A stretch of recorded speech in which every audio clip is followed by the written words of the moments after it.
I just watched The Pope's Exorcist starring Russell Crowe, and I was so pleasantly surprised that I'm actually really excited to share this review with you. So this movie is made by Sony, so it has a lot of budget behind it, and it stars Russell Crowe, of course, and he plays Father Gabriele Amorth, who was the chief exorcist for the Vatican for I can't remember how many years it was, but he died in 2016. And this movie takes place in 1987 when he is sent to Spain on a case for a little boy who is possessed by a demon.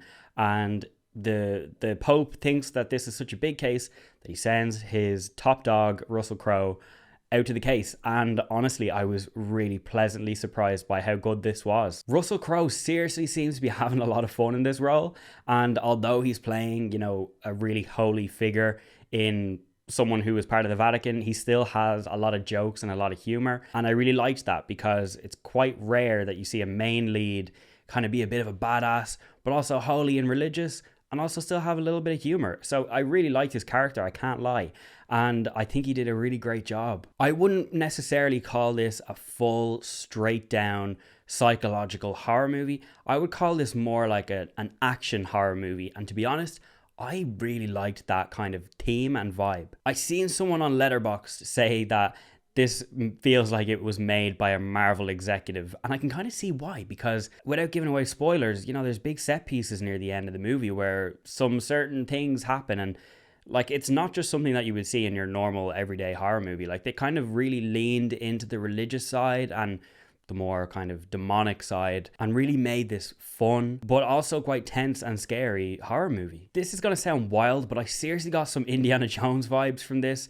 About halfway through the movie, Russell Crowe finds something that really propels the plot forward, and obviously, as I said, this demon is quite powerful, and I don't want to say anything about who he is or what his intentions are, but I kind of liked how it was developed and the twist that kind of came with it, and although I could kind of see it coming, I thought that it was a pretty cool twist. And when it got to that Indiana Jones moment in the movie, I thought it was a really fun and kind of edgier seat moment in the movie where I was like, okay, right, they're really going into the more deeper religious themes here, and I loved it. But if you're a horror fan, don't worry, there is plenty of scares in this one.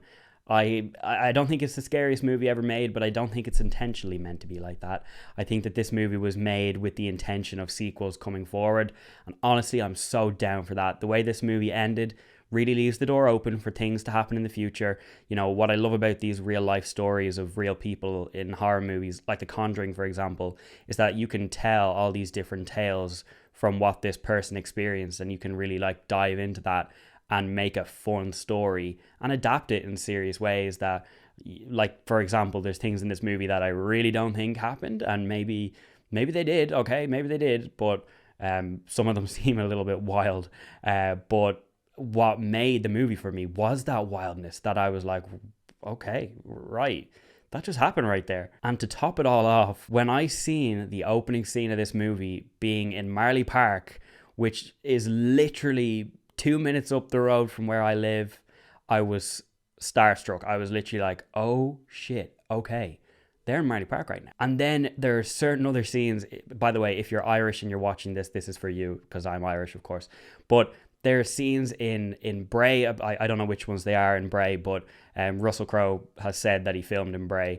But ones that I recognised was Marley Park, as I said. There was also the Sally Gap, the Guinness Lakes, and loads of places in Wicklow. And then I think it goes down to Limerick as well. And although the film is set in Spain, it was Ireland, and you could tell it was Ireland, and I loved that. I really would be interested in seeing a sequel to this, and I kind of like how they left the end open for that. I'm going to give this a solid 3.5 stars, 7 out of 10.